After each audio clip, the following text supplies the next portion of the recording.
Alam niyo ba, Siquijor is the third smallest province in the Philippines. Pero punong-puno ng mystery, history, at beauty. Today, sasabak tayo sa isang epic challenge. Iikot tayo sa buong isla, 6 municipalities in less than 3 hours.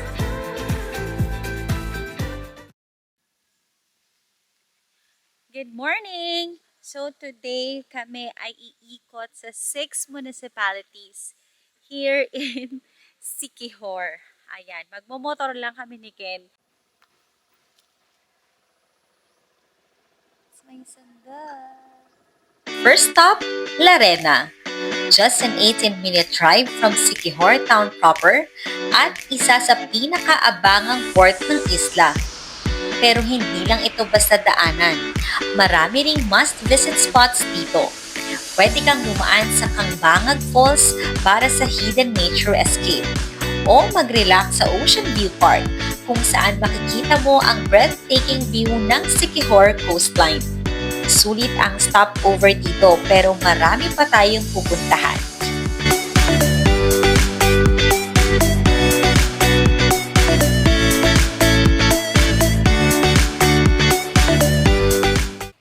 Like that, nandito na tayo ngayon sa Larena. Galing tayo ng Siquijor. So, we are heading east. Then, actually, ito yung sentro niya. Pero kanina pa tayo dumaan or lumagpas sa boundary ng Siquijor and Larena. Next stop, Enrique Villanueva. Just an 18 to 20 minute drive from Larena. Ang pinakamaliit na municipality in Siquijor. Pero don't let its size fool you. Punong-puno ito ng history at hidden gems. Fun fact, dating kilala ang lugar na ito bilang Talinting bago ito naging isang independent municipality noong 1925. Maliit man pero big on adventure. Hi guys! And now we are here sa EV, another municipality here in Siquijor. EV or Enrique Villanueva. Dito din matatagpuan ang Barracuda Dive Spot. Kaya ang dami ding mga foreigners dito, maraming mga turista. At sobrang ganda ng lugar.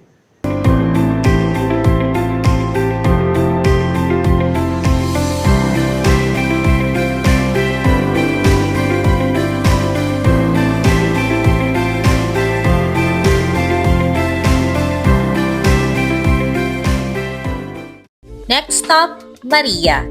Isang 22 to 25 minute drive mula sa EV at kilala bilang tahanan ng isa sa pinaka-misteryosong spots sa Siquijor. Alam nyo ba, ang bayan ng Maria ay dating tinatawag na Kangmenyao bago ito naging isang independent municipality noong 1877. Ngayon, ito ay isang tahimik pero napakahiwagang lugar sa isla. Mula beach adventure hanggang historical sites, Maria has it all. Pero hindi pa tayo tapos, sama pa sa ating next stop. And nandito na nga kami sa Maria. Stop over muna kami. Kakain kami dito sa Yoyo's Cherries Restaurant. Kain muna tayo!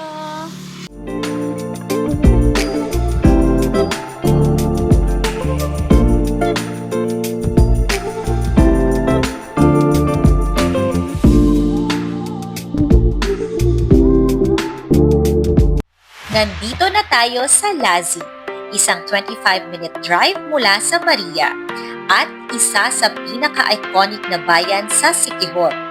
Bakit? Dahil punong-puno ito ng history, nature at adventure. From historical landmarks to nature's wonders.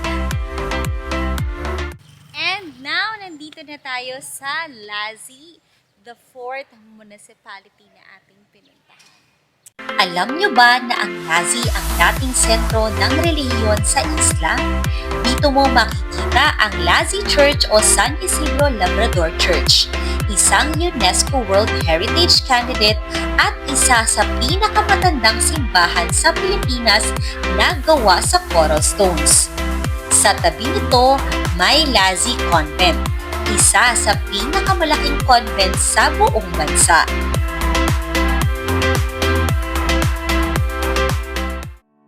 Now, let's go to San Juan.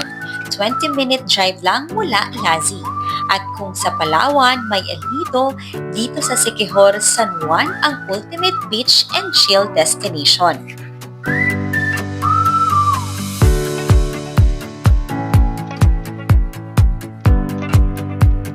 Isa sa hidden gems dito ay ang Mugwa Spring, isang free-flowing natural pool na laging sariwa at malamig ang tubig.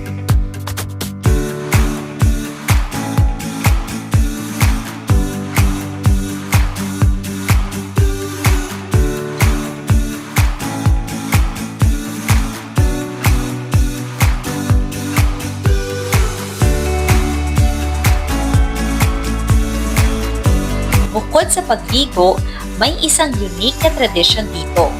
Pwede ka ring maglaba. Hindi lang ang mga locals ang gumagamit ng spring water sa paglalaba. Pati na rin ang ilang turista na gustong ma-experience ang simpleng buhay isla. San Juan is the island's tourist hub. Dito mo makikita ang mga best beach resorts, vibrant nightlife at sikat na sunset spots. At naikot na ka natin ang buong isla. Nandito na tayo sa Siquijor Poblacion. Dito mo makikita ang Siquijor Port, ang main gateway ng isla. Nandito din ang Siquijor Boulevard, isang perfect spot para mag-relax pagkatapos ng road trip.